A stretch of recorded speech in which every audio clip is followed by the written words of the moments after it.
जय जय रघुवीर समर्थ.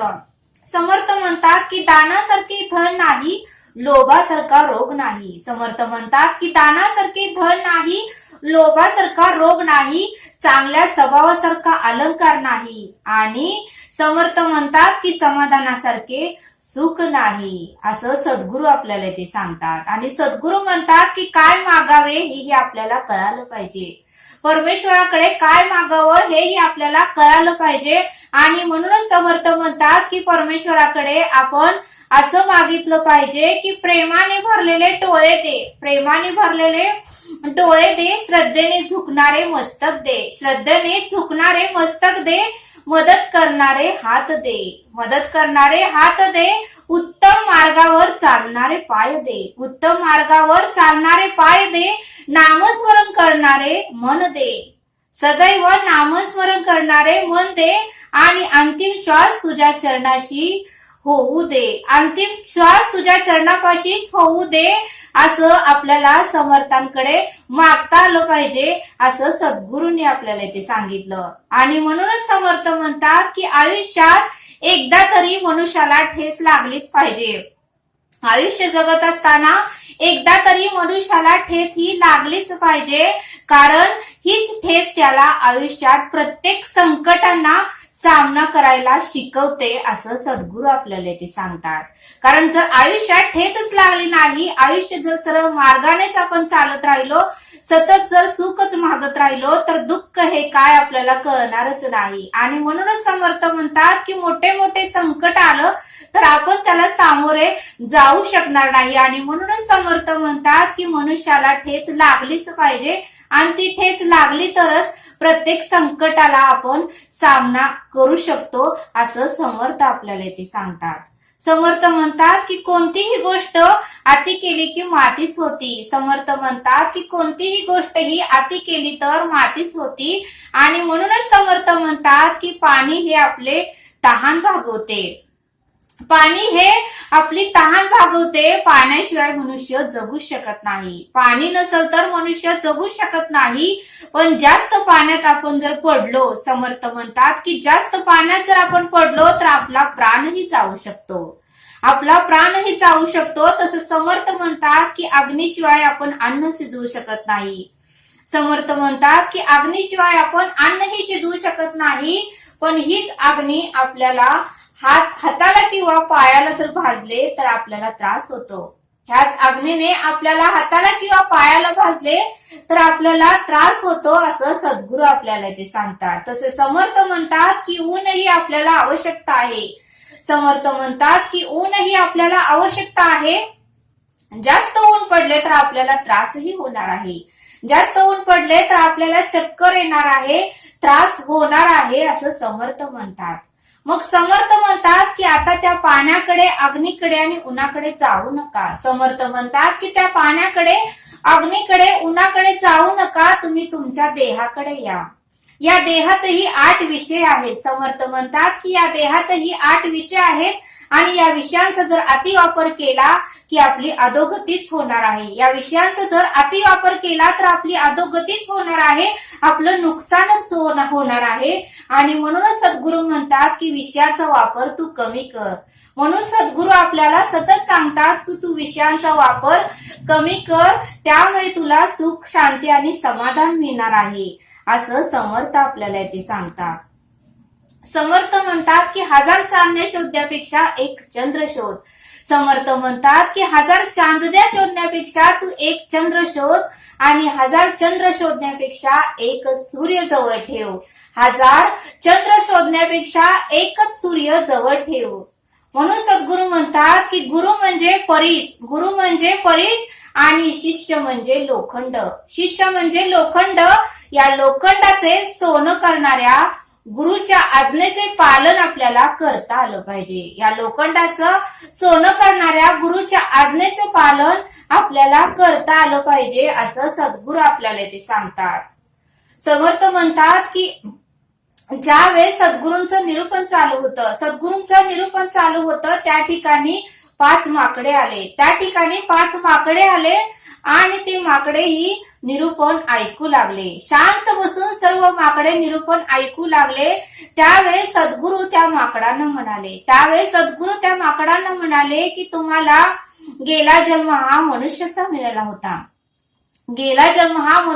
मिळाला होता तर त्या देहाचं तुम्ही सोनं केलं नाही पापच वाढवलं आणि त्या पापामुळे तुम्हाला ही योनी भेटली आहे आणि या योनीमध्ये तुम्हाला आता श्रवण करू वाटू लागला आहे पण आता तुम्हाला श्रवण करता येणार नाही. त्या माकडाला सद्गुरू म्हणाले की आता तुम्हाला श्रवण करता येणार नाही कारण हे श्रवण फक्त मनुष्य योनीलाच आहे त्यामुळे तुम्हाला श्रवण करता येणार नाही. तुम्हाला श्रवण मिळेल पण ज्या वेळेस तुम्हाला मनुष्य जन्म मिळेल त्यावेळेस तुम्हाला श्रवण भेटेल असं सद्गुरूंनी त्या माकडांना सांगितलं. आणि आता तुम्ही येथून निघून जावा तुम्हाला श्रवण करण्याचा काहीच अधिकार नाही.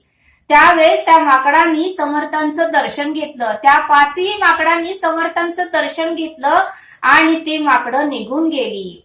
याचा अर्थ समर्थ म्हणतात की बहुत जन्माच्या पुण्याईमुळे आपल्याला हा मनुष्य देह मिळाला आहे. खूप जन्माच्या पुण्याईमुळे आपल्याला मनुष्य जन्म मिळाला आहे आणि त्याचा आपल्याला सार्थक करायचा आहे. आणि म्हणून समर्थ म्हणतात की संधी मिळाली आहे तर तू त्याचं सोनं कर. ही तुला संधी मिळाली आहे तर तू त्याचं सोनं कर आणि श्रवण कर आणि उत्तमाच्या मार्गावरच तू जा असं समर्थ आपल्याला ते सांगतात. समर्थ म्हणतात की दानपेटीत भरपूर पैसा टाकला म्हणजे देव तुमचा होत नाही. समर्थ म्हणतात की दानपेटीत भरपूर पैसा टाकला म्हणजे देव तुमचा होत नाही. लक्षात ठेवा देवाला फक्त उत्तमाचे आणि चांगले कर्मच आवडतात. समर्थ म्हणतात की देवाला फक्त उत्तमाचे आणि चांगले कर्मच आवडतात आणि जर ते आपल्या हातून झाले तर देव आपला होतो आणि आपण देवाचे होतो असं समर्थांनी आपल्याला ते सांगितलं. समर्थ म्हणतात की परमेश्वराच्या प्रत्येक निर्णयावर आपल्याला आनंदी राहता आलं पाहिजे. समर्थ म्हणतात की परमेश्वराच्या प्रत्येक निर्णयावर आपल्याला आनंदी राहता आलं पाहिजे कारण परमेश्वर ते देत नाही जे आपल्याला आवडते, जे आपल्याला पाहिजे ते परमेश्वर कधीच देत नाही. परमेश्वर तेच देते जे आपल्यासाठी चांगले आहे, उत्तम आहे असं समर्थ आपल्याला इथे सांगतात. समर्थ आपल्याला एक बोध देतात. एकदा समर्थ सज्जनगडावर कीर्तन करत होते आणि समर्थांनी गंगेचे वर्णन करत होते आणि काशी क्षेत्रातील माहिती सर्व शिष्यांना सांगत होते. त्यावेळेस मात्र आपण सर्वजण ही काशी क्षेत्राला जावे असं प्रत्येक शिष्याला वाटू लागलं आणि प्रत्येक शिष्य समर्थांना म्हणाला की आम्हाला काशीला घेऊन चला. तुम्ही काशीला घेऊन चला. त्यावेळेस समर्थ म्हणाले ठीक आहे तुम्हा सर्वांना मी काशीच्या यात्रेला नेतो परंतु सज्जनगडावर कोण थांबणार? सज्जनगडावर श्रीरामाचे पूजा आणि श्रीरामांना नैवेद्य रोज दाखवावा लागतो, त्यात खंड पडून चालत नाही. मग सज्जनगडावर कोणता तरी एक शिष्य थांबावं लागेल आणि मगच मी तुम्हा सर्वांना काशीच्या यात्रेला नेतो. त्यावेळेस मात्र सर्व शिष्यांनी मान खाली घातली. एकही शिष्य थांबायला तयारच नव्हता कारण प्रत्येक शिष्याला काशीची यात्रा करायची इच्छा होती. त्यावेळेस मात्र प्रत्येक शिष्यानी अज्ञानाचं नाव पुढे केलं. अज्ञान हा समर्थांचा आवडता शिष्य होता. सर्व शिष्य म्हणाले की आपण अज्ञानाला विचारून बघूया. त्यावेळेस सर्व शिष्य अज्ञानाकडे गेले आणि अज्ञानाला म्हणाले की आम्ही सर्वजण समर्थांसोबत काशी यात्रेला जाणार आहोत आणि सज्जनगडावर कोणतरी पाहिजे असं समर्थांनी आम्हाला सांगितलं आणि तू जर सज्जनगडावर थांबणार असशील तर आम्हा सर्वांना काशीचं यात्रेचं पुण्य भेटेल. हे ज्यावेळेस आज्ञानाला सांगितले त्यावेळेस आज्ञानाने थांबण्यासाठी सहमती दिली आणि तो म्हणाला, ठीक आहे, तुम्ही आणि समर्थ सर्वजण जावा, तुम्ही आणि समर्थ सर्वजण काशीच्या यात्रेला जावा, मी येथे सज्जनगडावर थांबतो. आणि अज्ञान समर्थांकडे आला.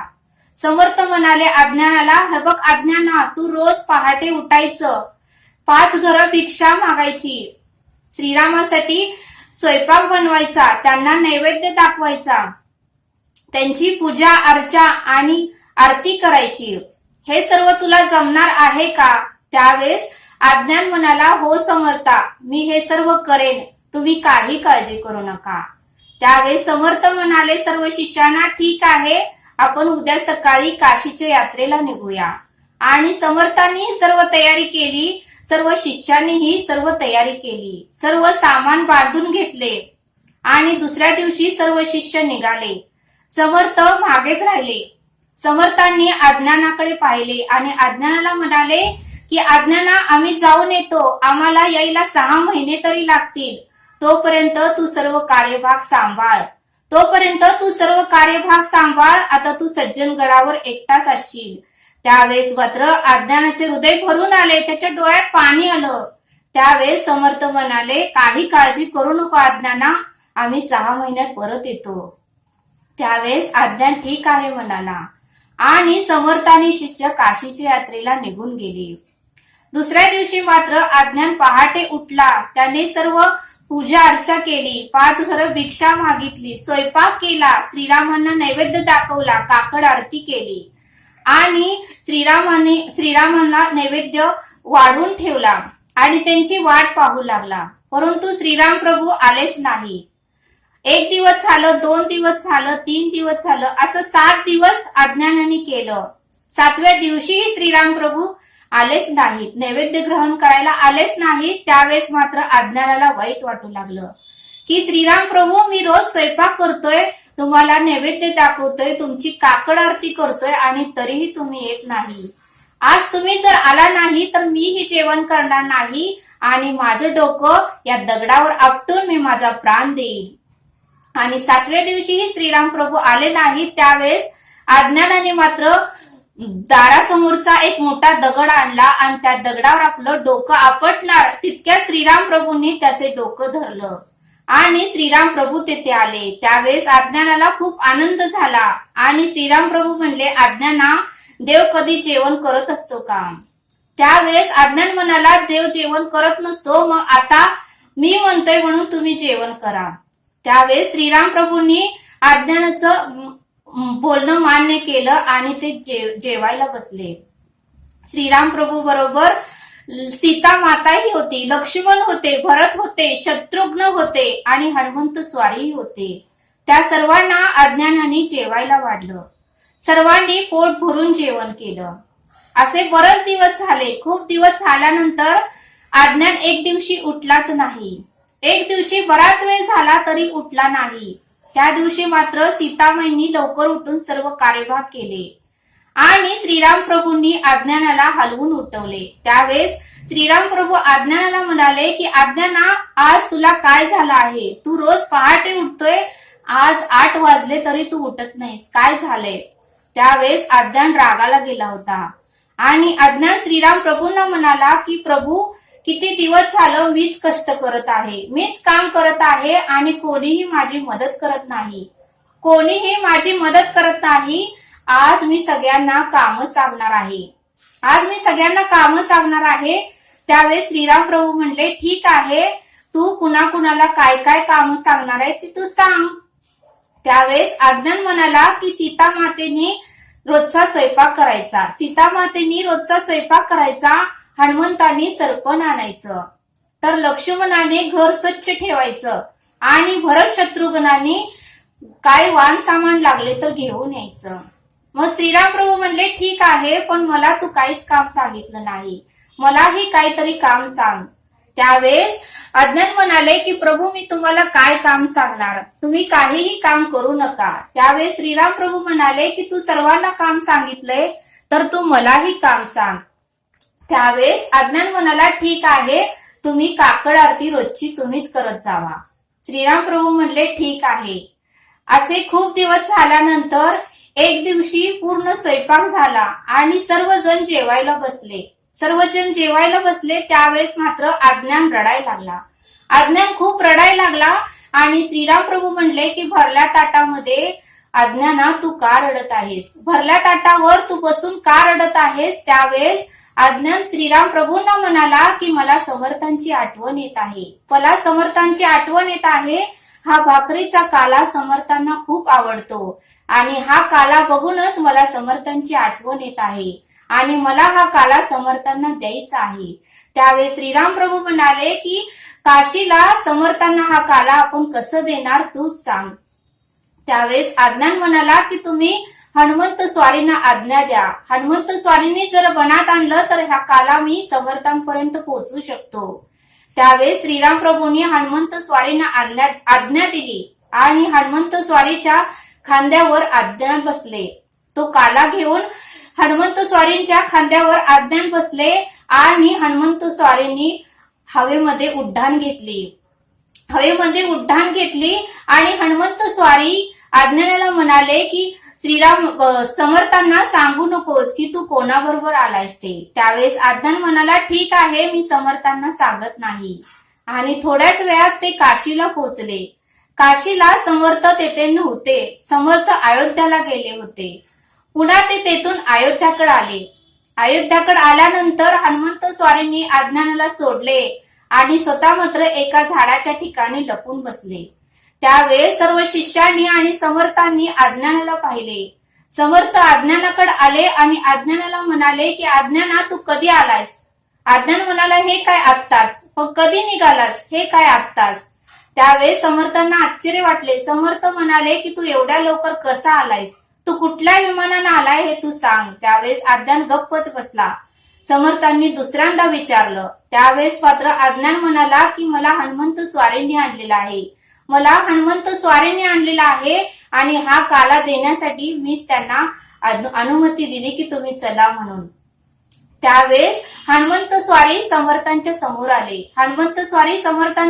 आले आणि समर्थांनी मात्र हनुमंत स्वारींची माफी मागितली, क्षमा मागितली की हनुमंता मला क्षमा कर आणि माझ्या शिष्यामुळे तुला त्रास झाला. माझ्या शिष्याच्या हट्टामुळे तुला इथपर्यंत त्रास सहन करून यावं लागलं. त्यावेळेस हनुमंत स्वारी म्हणाले की समर्था क्षमा मागायची काहीच गरज नाही. ही पण माझी सेवाच आहे आणि मलाही तुमचं दर्शन घ्यायचंच होतं. त्यावेळेस हनुमंत म्हणाले की तुमच्या शिष्याने अज्ञानाने आम्हा सर्वांना कामाला लावलं. श्रीराम प्रभूंनाही कामाला लावलं. तुम्ही आता सज्जनगडावर लवकर चला. त्यावेळेस समर्थ रामदास स्वामींनी सर्व शिष्यांना अज्ञानाची भक्ती दाखवली. बघा भक्त असा तर असा असावा की या अज्ञानाच्या भक्तीमुळे श्रीराम प्रभू ही त्याचे सांगल ते काम करू लागले आहे. असा माझा अज्ञान सर्वश्रेष्ठ भक्त आहे असं सर्व शिष्यांना सांगितलं. आणि त्या शिष्यांना समर्थ म्हणाले की तुम्ही राहायला तयार नव्हता परंतु अज्ञान मात्र तेथे राहायला तयार झाला आणि त्याने मात्र श्रीराम प्रभूंचीही सेवा केली आणि काशी यात्रेचंही पुण्य त्याला भेटलं. असा सुंदर बोध समर्थांनी आपल्याला इथे सांगितला.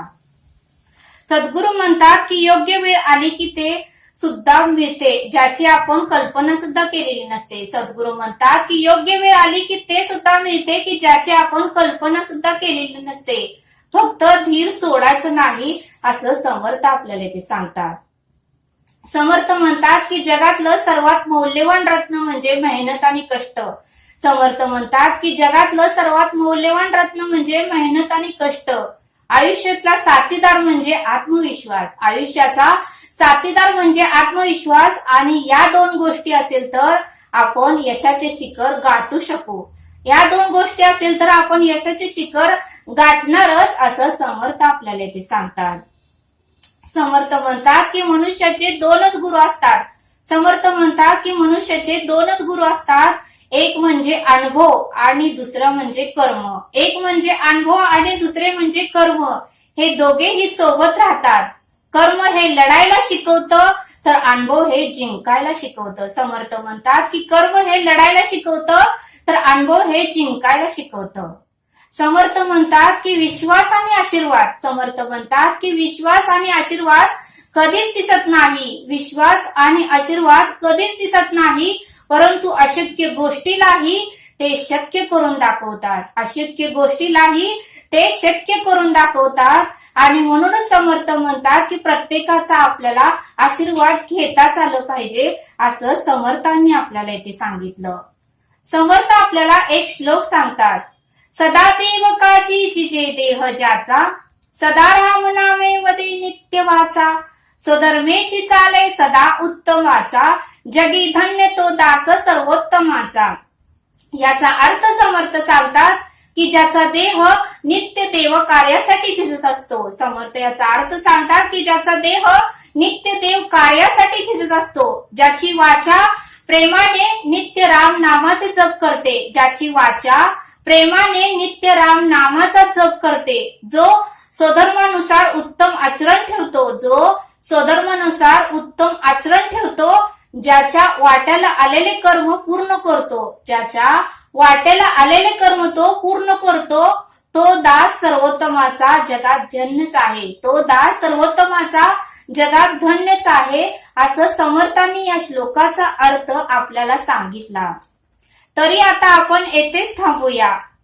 ह्या चॅनलवर जर तुम्ही नवीन असाल तर या चॅनलला तुम्ही सबस्क्राईब करा. भेटूया पुढील भागात. धन्यवाद.